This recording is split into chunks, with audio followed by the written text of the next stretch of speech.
ओम शांति। भाग्य विधाता शिव बाबा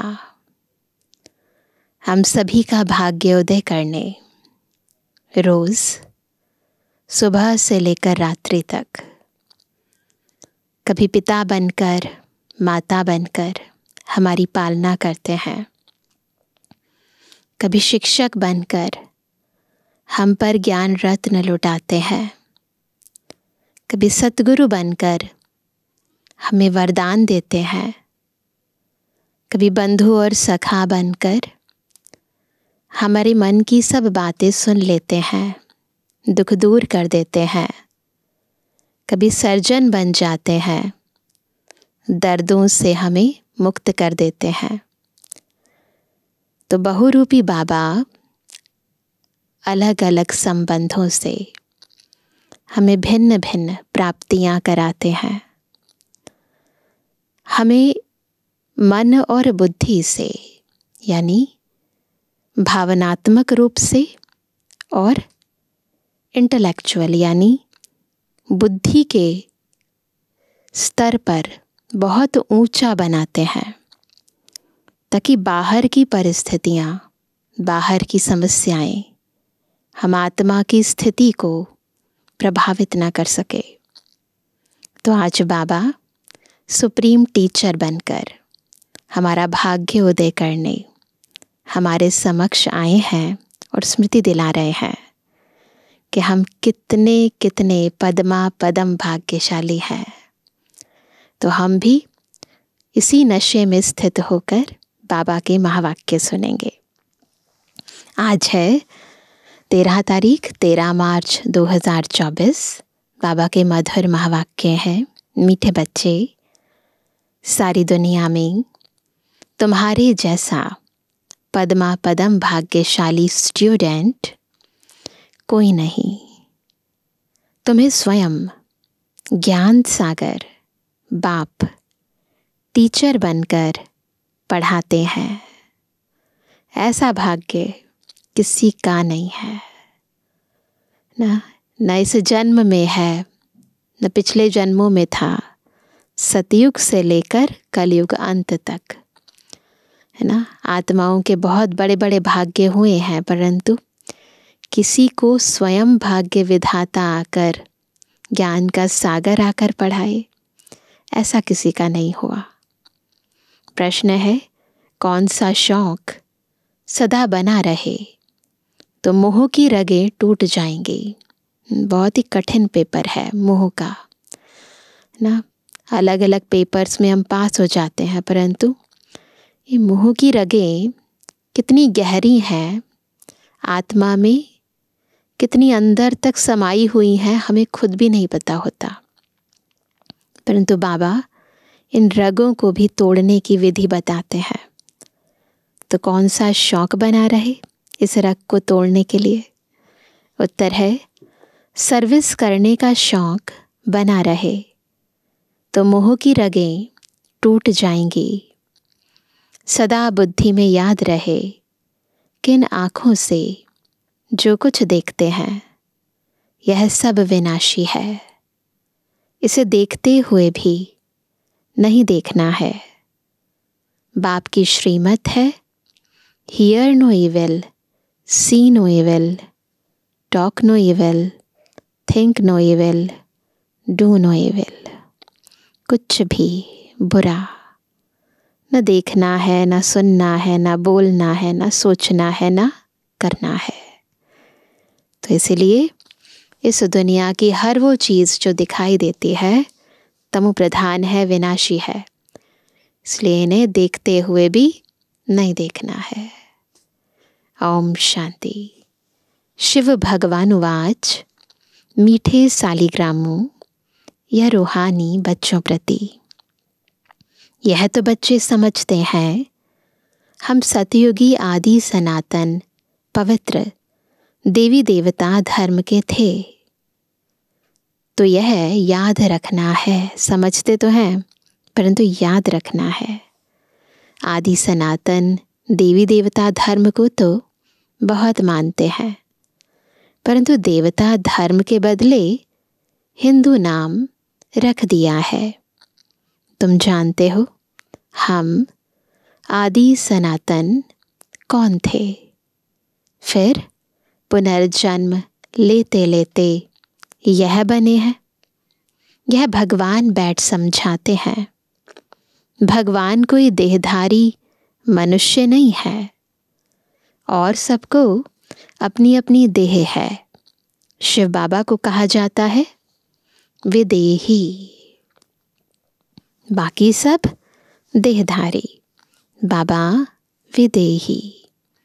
उनको अपनी देह नहीं है और सबको अपनी देह है, तो अपने को भी ऐसा विदेही समझना कितना मीठा लगता है। हम भी कौन है? विदेही। इस स्थिति को प्राप्त करना है। देह में रह रहे हैं, पर देह की बातों से, देह के कर्मों से, देह के संबंधों से उपराम, बिल्कुल डिटैच, विदेही है भी और नहीं भी। ऐसी स्थिति हो जाए तो बाबा कहते हैं हम क्या थे, अब क्या बन रहे हैं। यह ड्रामा कैसा बना हुआ है, यह भी तुम अभी समझते हो। यह देवी देवता धर्म ही पवित्र गृहस्थ आश्रम था, अभी आश्रम नहीं है। तुम जानते हो अभी हम आदि सनातन देवी देवता धर्म की स्थापना कर रहे हैं। हिंदू नाम तो अभी रखा है, आदि सनातन हिंदू धर्म तो है नहीं। बाबा ने बहुत बार कहा है आदि सनातन धर्म वालों को समझाओ। बोलो, इसमें लिखो आदि सनातन देवी देवता पवित्र धर्म के हो या हिंदू धर्म के हो, तो उनको 84 जन्मों का मालूम पड़े। जब कहेंगे कि देवी देवता धर्म के हैं तो देवी देवता कब आए, तो उसको डिटेल जैसे समझाएंगे तो इसी के अंदर 84 जन्मों का चक्र आ जाएगा। तो पापा कहते हैं यह नॉलेज तो बहुत सहज है, सिर्फ लाखों वर्ष कहने से मनुष्य मूंझ पड़ते हैं। यह भी ड्रामा में नूंद है। सत्व प्रधान से तमो प्रधान बनने का भी ड्रामा में पार्ट है। देवता धर्म वाले ही 84 जन्म लेते लेते कितने छी बन पड़े हैं। पहले भारत कितना ऊंच था, भारत की ही महिमा करनी चाहिए। अब फिर तमो प्रधान से सत्व प्रधान, पुरानी दुनिया से नई दुनिया ज़रूर बननी है। आगे चलकर तुम्हारी बात को समझेंगे ज़रूर। बोलो, घोर नींद से जागो, बाप और वर्षे को याद करो। ऐसे उनको बताओ कि इस अज्ञानता की नींद से जागो। तुम बच्चों को सारा दिन खुशी रहनी चाहिए। सारी दुनिया में, सारे भारत में तुम्हारे जैसा पद्मा पदम भाग्यशाली स्टूडेंट कोई नहीं। तो आज इस भाग्य को स्मृति में रखेंगे, क्या कि सारे विश्व में हमारे जैसा पद्मा पदम भाग्यशाली स्टूडेंट और कोई नहीं। समझते हो, जो हम थे वही फिर बनेंगे, छांट करके फिर वही निकलेंगे। इसमें तुम मूंझो मत, कंफ्यूज होने की ज़रूरत नहीं है, क्योंकि इतनी सारी पॉपुलेशन में छटनी तो करनी पड़ेगी ना, सब लोग तो नहीं बनेंगे। प्रदर्शनी में थोड़ा भी सुनकर जाते हैं तो वह भी प्रजा बनती जाती है। क्योंकि अविनाशी ज्ञान धन का तो विनाश नहीं होता है, एक बार सुन लेते हैं ना, बुद्धि में ज्ञान आ जाता है, तो ये अविनाशी ज्ञान धन कभी भी खत्म नहीं होता। अविनाशी है ना, विनाश नहीं होता। तो इसके फल स्वरूप प्रजा में ही सही, परंतु आ जाएंगे सतयुग में। तो बाबा कहते हैं दिन प्रतिदिन तुम्हारी संस्था जोर भरती जाएगी, फिर ढेरों के ढेर तुम्हारे पास आएंगे। धीरे धीरे धर्म की स्थापना होती है। जब कोई बड़ा आदमी बाहर से आता है तो उनका मुंह देखने के लिए कितने ढेर मनुष्य जाते हैं। होता है ना ऐसे। यहाँ तो वह बात नहीं। तुम जानते हो इस दुनिया में जो भी चीज़ें हैं सब विनाशी हैं, तो इसलिए कोई अट्रैक्शन नहीं है हमें, उन्हें नहीं देखना है। सी नो इविल, यह किचड़ा तो भस्म होने वाला है। मन में यह ज्ञान है, बुद्धि समझती है कि ये सब खत्म होने वाला है, तो कोई आकर्षण नहीं रहती। जो भी कुछ देखते हैं मनुष्य आदि समझते हैं यह तो सब कलयुगी है। तुम हो, तुम कौन हो?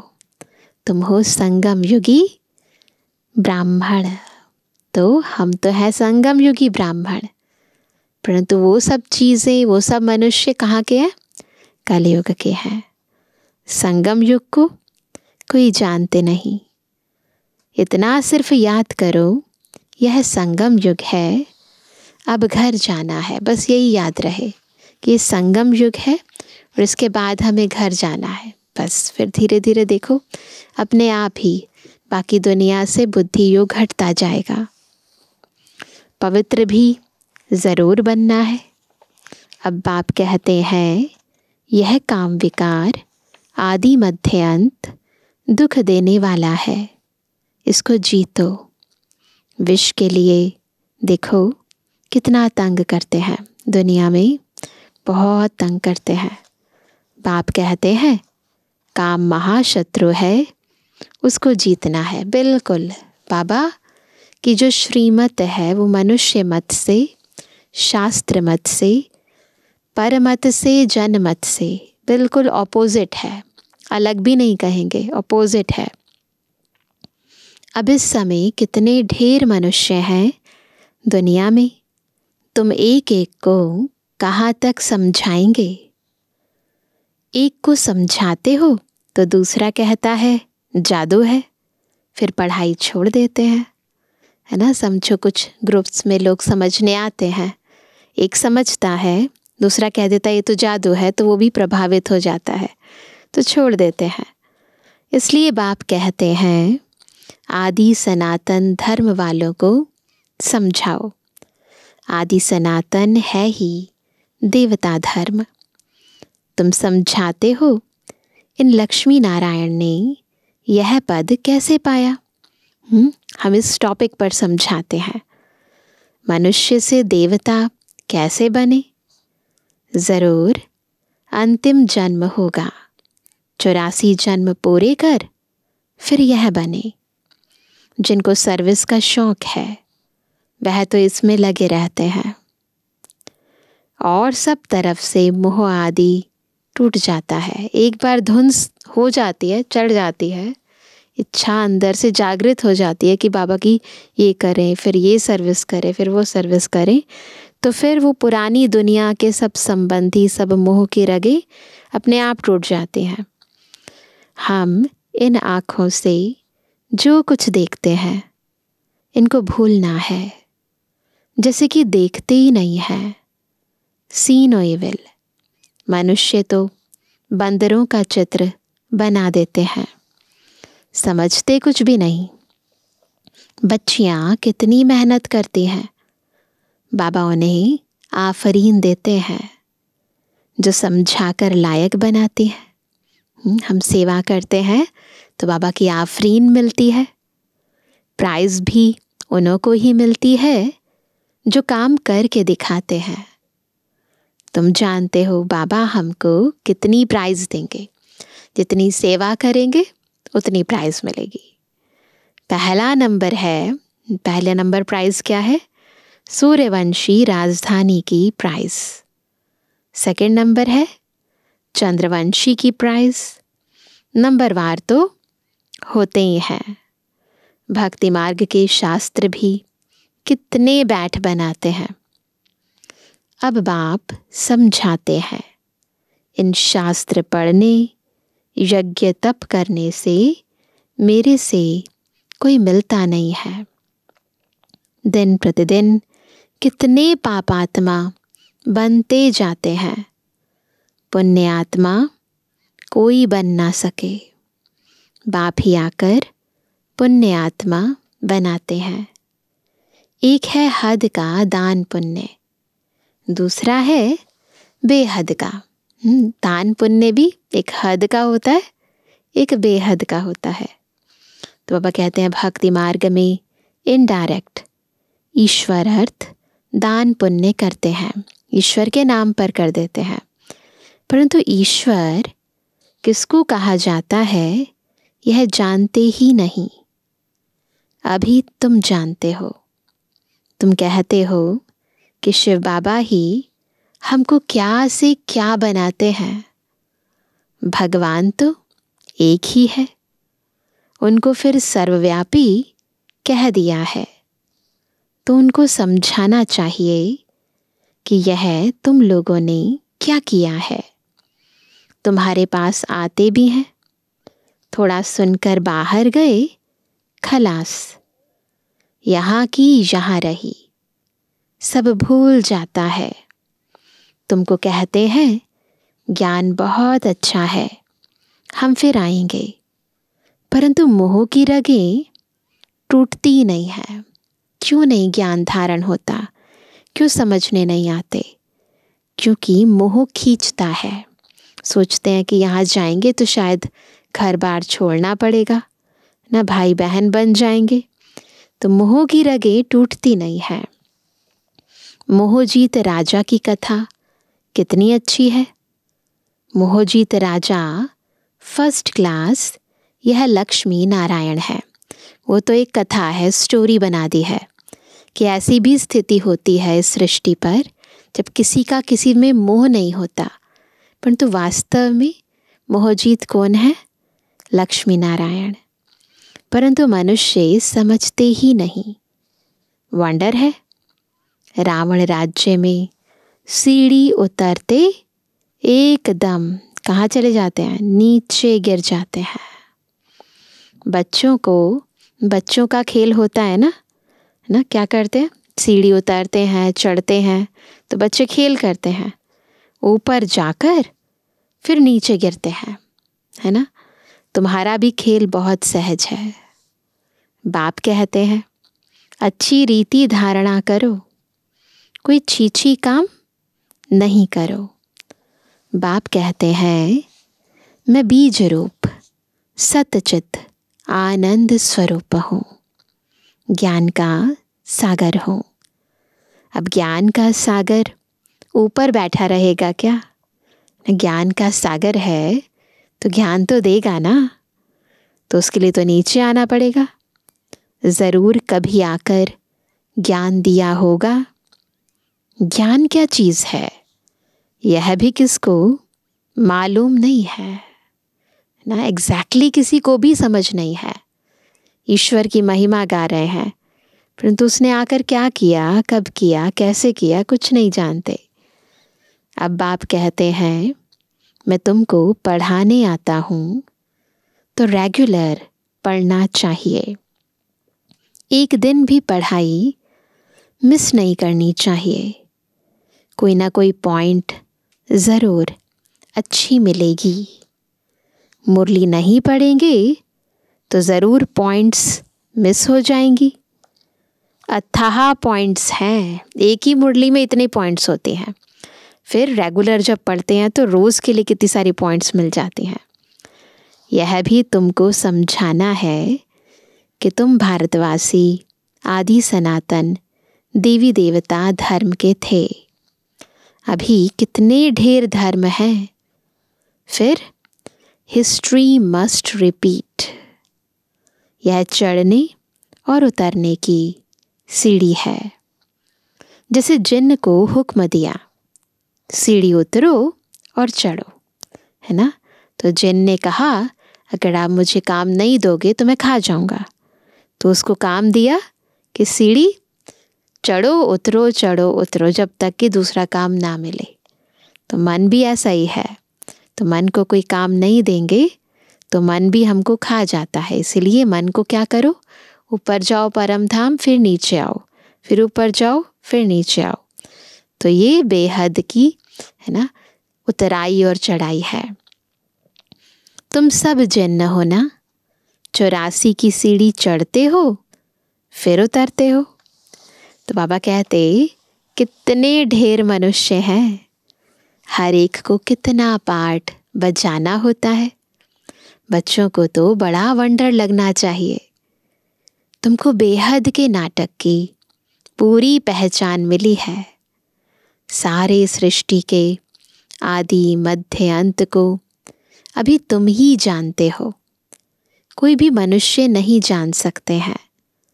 सतयुग में किसके मुख द्वारा कोई भी कुवचन नहीं निकलते हैं। यहाँ तो एक दो को गाली देते रहते हैं। यह है विषय वैतरणी नदी, रौरव नर्क। इसीलिए यहाँ पर सभी एक दूसरे का अपमान करते हैं, अपशब्द बोलते हैं, गलत भावनाएं रखते हैं, गलत कर्म करते हैं। तो वास्तव में यही है वो रौरव नर्क जिसका गायन गरुड़ पुराण में है, शास्त्रों में है। सभी मनुष्य रौरव नर्क में पड़े हैं। यहाँ तो है यथा राजा रानी तथा प्रजा। तुम्हारी विजय होनी है अंत में, जब समझेंगे आदि सनातन देवी देवता धर्म की स्थापना किसने की। यही पहले नंबर की मुख्य बात है जो कोई नहीं जानते। बाप कहते हैं मैं तो हूँ ही गरीब निवास। यह पिछाड़ी को समझेंगे जब टू लेट हो जाते हैं। अब तुमको तीसरा नेत्र मिला है। स्वीट घर और स्वीट राजाई बुद्धि में याद है ना। बुद्धि है हमारा तीसरा नेत्र जो खुल जाता है, फिर उस बुद्धि से हम परम धाम को और अपनी राजाई को स्पष्ट देख भी पाते हैं, समझ भी कर पाते हैं और अनुभव भी कर पाते हैं। तो बाबा कहते हैं अब शांति धाम सुख धाम में जाना है। तुमने जो पाठ बजाया अब बुद्धि में तो आता है ना, और सब मरे पड़े हैं सिवाय तुम ब्राह्मणों के। श्रीमद् भगवत गीता जो लौकिक की है, जो शास्त्र हम बचपन से पढ़ते आए, उसमें भी लिखा क्या लिखा कि ये सब मरे पड़े हैं। क्यों मरे पड़े हैं? क्योंकि कोई भी अपने को चेतन शक्ति आत्मा नहीं समझता। तो जब अपने को देह समझते हैं तो देह तो क्या है, बॉडी है, डेड बॉडी है। तो अपने अंदर वो जो लिविंग एनर्जी है उसका अनुभव ही नहीं है, तो एक तरह से मरे हुए हैं। तो बाबा कहते हैं कि सिवाय तुम ब्राह्मणों के, ब्राह्मण ही खड़े हो जाएंगे, ब्राह्मण ही सो देवता बनते हैं। यह एक धर्म स्थापन हो रहा है। और धर्म कैसे स्थापन होते हैं यह भी बुद्धि में है। समझाने वाला एक बाप है। ऐसे बाप को घड़ी घड़ी याद करना चाहिए। धंधा आदि भल करो, सिर्फ पवित्र बनो। आदि सनातन देवी देवता धर्म पवित्र था, अब फिर पवित्र बनना है। चलते फिरते मुझ बाप को याद करो तो तुम सतु प्रधान बन जाएंगे। बहुत सहज विधि है, चलते फिरते बाबा को याद करना है। ताकत तब आएगी जब सतु प्रधान बनेंगे। सिवाय याद की यात्रा तुम ऊंचते ऊंच पद कभी भी पा नहीं सकते हो। जब सतोप्रधान तक पहुँचेंगे तब ही पाप कटेंगे। यह है योग अग्नि, यह अक्षर गीता के हैं। योग योग कह माथा मारते हैं, पता नहीं है योग वास्तविकता में क्या है। विलायत से भी फंसाकर ले आते हैं योग सिखाने के लिए। तो योग के नाम पर कितनी ठगी चलती है। अब जब तुम्हारी बात कोई समझे, परमात्मा सुप्रीम सोल तो एक ही है। योग लगाना किससे है? उस ईश्वर से, परमात्मा से। वही आकर सबको सुप्रीम बनाते हैं। एक दिन अखबार वाले ऐसी ऐसी बातें डालेंगे, यह तो बरोबर है। राजयोग सिवाय एक परमपिता परमात्मा के और कोई सिखला ना सके। ऐसी बातें बड़े बड़े अक्षरों में डालनी चाहिए। अच्छा मीठे मीठे के लिए जवानी बच्चों पे जुबानी बाप दादा का दिल जान से को प्रेम से नंबरवार प्रसाद अंसार याद। रूहानी बच्चों की रूहानी बाप दादा को गुड मॉर्निंग, नमस्ते नमस्ते नमस्ते। धारणा के लिए मुख्य सार। पहला, सूर्यवंशी राजधानी की प्राइस लेने के लिए बाप दादा की आफरीन लेनी है। सर्विस करके दिखाना है। मोह की रगे तोड़ देनी है। सेकंड पॉइंट, ज्ञान सागर विदेही बाप स्वयं पढ़ाने आते हैं, इसलिए रोज पढ़ना है।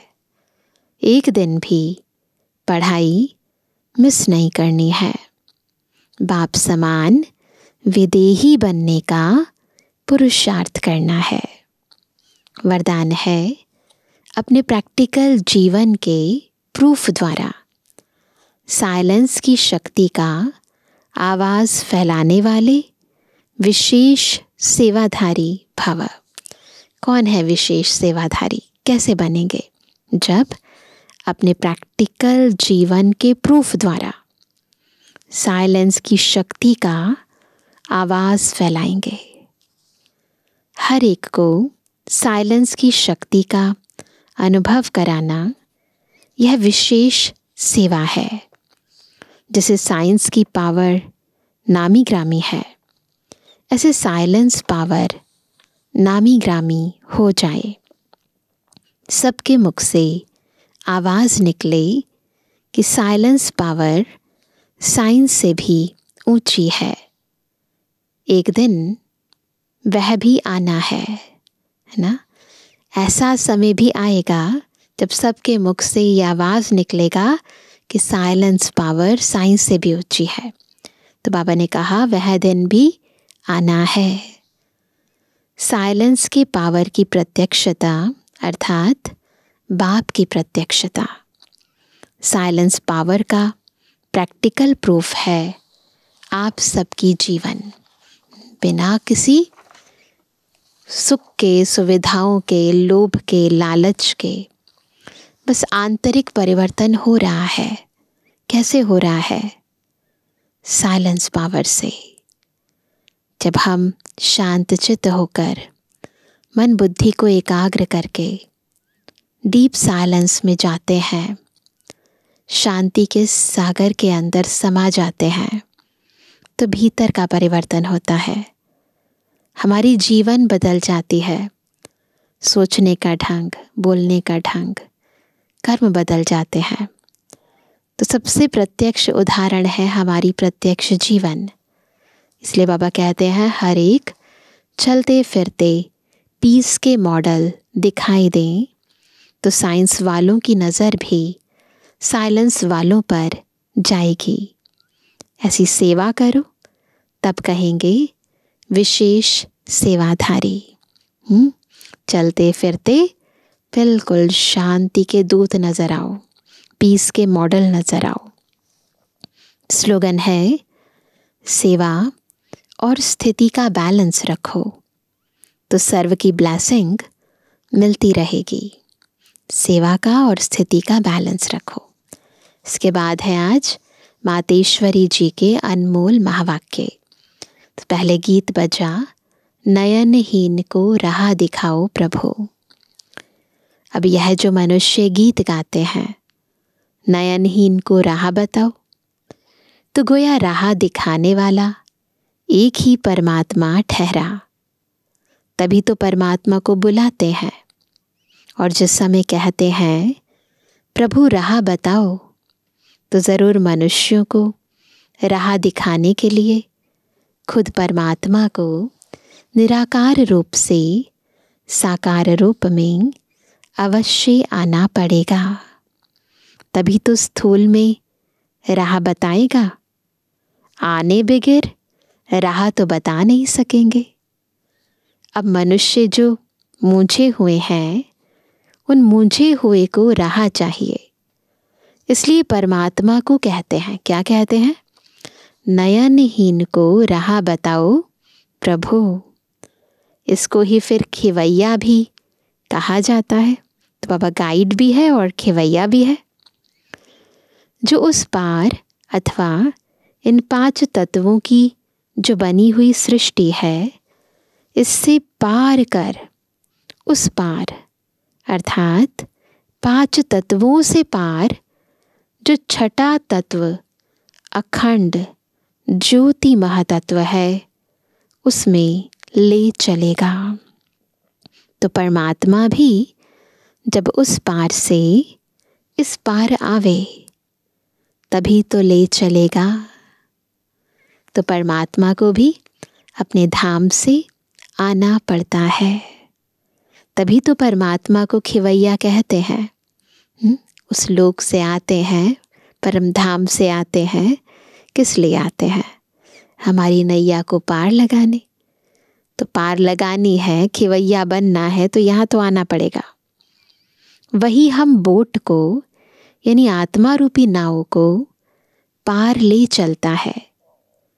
अब जो परमात्मा के साथ योग रखता है, उनको साथ ले जाएगा, है ना। ऐसे हर एक को थोड़ा ना ले जाएंगे।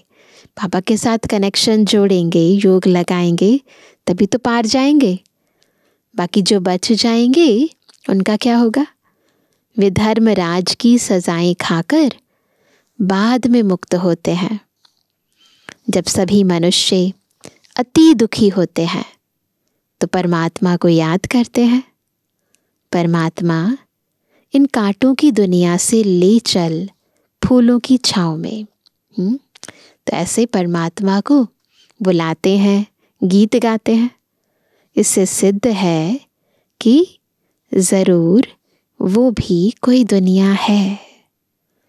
अब यह तो सभी मनुष्य जानते हैं कि अब का जो संसार है वो कांटों से भरा हुआ है। तो सब जानते हैं ना, क्योंकि इस दुनिया में चारों तरफ दुख है, अशांति है, दर्द है, जिस कारण मनुष्य दुख और अशांति को प्राप्त कर रहे हैं। और याद फिर फूलों की दुनिया को करते हैं।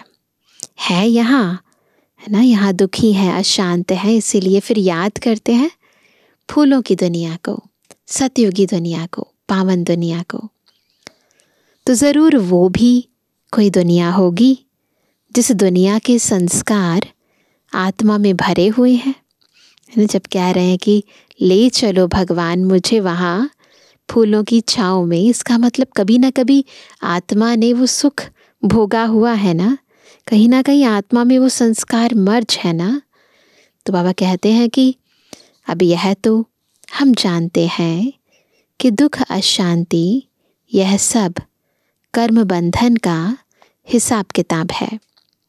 राजा से लेकर रंक तक हर एक मनुष्य मात्र इस हिसाब में पूरे जकड़े हुए हैं। तो ये कर्मों का जो गहरा हिसाब किताब है, इसमें प्रत्येक आत्मा जकड़ी हुई है। इसलिए परमात्मा तो खुद कहता है अब का संसार कलयुग है। तो वो सारा कर्म बंधन का बना हुआ है। और आगे का संसार सतयुग था, जिसको फूलों की दुनिया कहते हैं। अब वो है कर्म बंधन से रहित, जीवन मुक्त देवी देवताओं का राज्य, जो अब नहीं है। अब यह जो हम जीवन मुक्त कहते हैं, तो इसका मतलब यह नहीं कि हम कोई देह से मुक्त थे।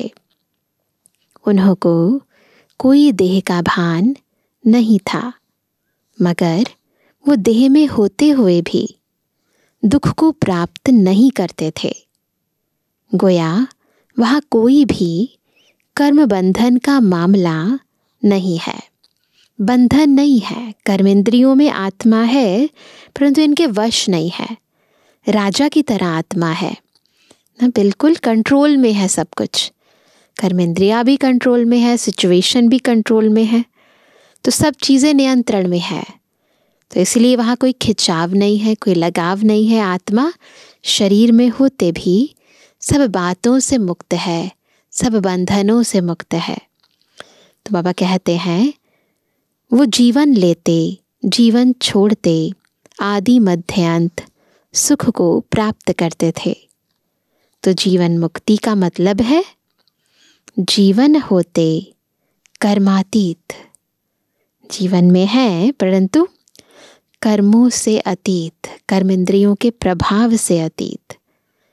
अब यह सारी दुनिया 5 विकारों में पूरी जकड़ी हुई है, मानो 5 विकारों का पूरा पूरा वास है। परंतु के बाद क्या?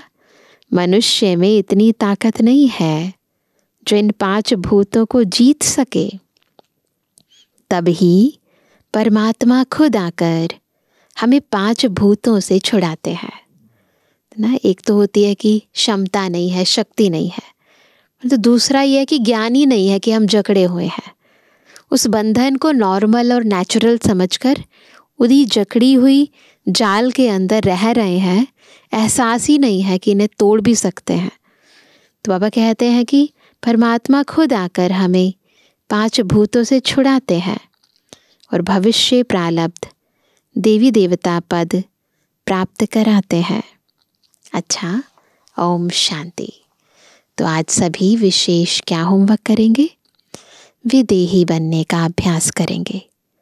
देह में रहते देह की बातों से, देह के कर्मों से बिल्कुल उपराम, जैसे वैराग्य आ जाता है। जानते हैं ये सब कुछ विनाशी है, जो कुछ इन आँखों से देखते हैं ये सब खत्म होने वाला है। तो बिल्कुल इन सब से मोह की रगें टूट जाएं, एकदम विदेही हो जाएं। ऐसी स्थिति का अभ्यास हम आज करेंगे। अच्छा, ओम शांति।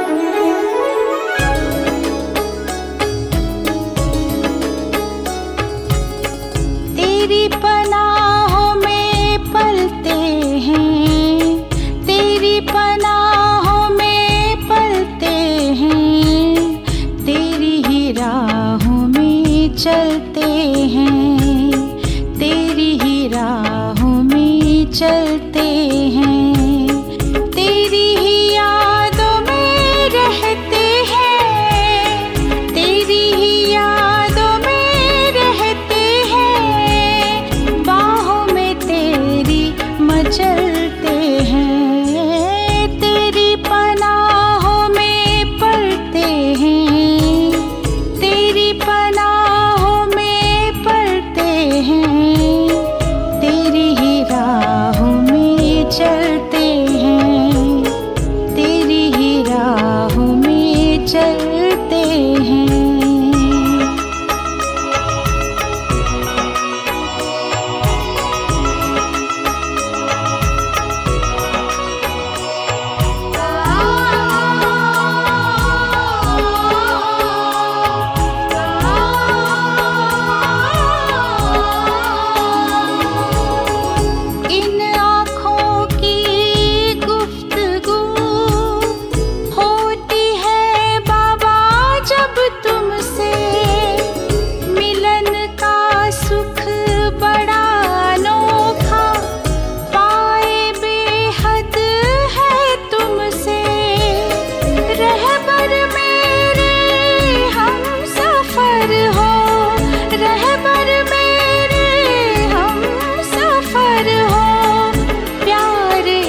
झोली भरते हैं, तेरी पनाहों में पलते हैं।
चलते हैं, तेरी ही राहों में चलते हैं, तेरी ही यादों में रहते हैं, तेरी ही यादों में रहते हैं, बाहों में तेरी मचल